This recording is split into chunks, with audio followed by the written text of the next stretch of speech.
अद्भुत, आश्चर्यजनक किंतु सत्य घटना।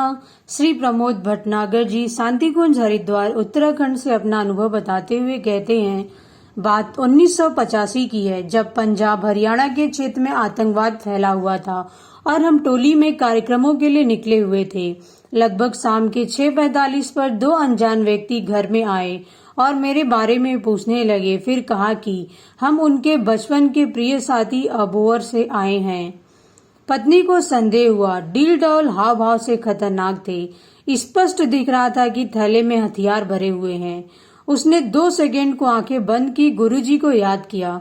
अंतःप्रेरणा उभरी। पूरे आत्मविश्वास से पत्नी ने कहा कि बैठिए, वह अभी आते ही होंगे, जबकि उन्हें इस बात की स्पष्ट जानकारी थी कि मैं 2 महीने से पूर्व नहीं आऊंगा। यह शब्द उस महाकाल की सत्ता ने उनसे कहलवाकर उनके बढ़ते कदमों को आगे नहीं बढ़ने दिया।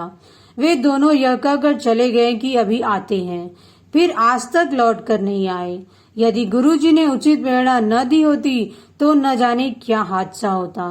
पत्नी को संदेह हुआ, प्रारब्धवशात उस दिन कोई बड़ा हादसा होता, पर हमारे साथ तो महाकाल का संरक्षण था।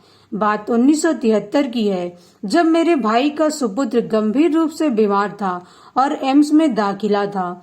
अनेक पत्र पूज्य गुरुदेव को लिखे, पर किसी का भी उत्तर नहीं आया।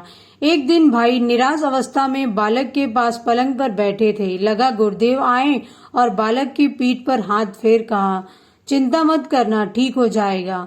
उसके अगले ही दिन पूज्यवर का पत्र आया। लिखा था, तुम्हारे सभी पत्र मिले, उत्तर नहीं दिया क्योंकि दिख रहा था कि बालक नहीं बचेगा।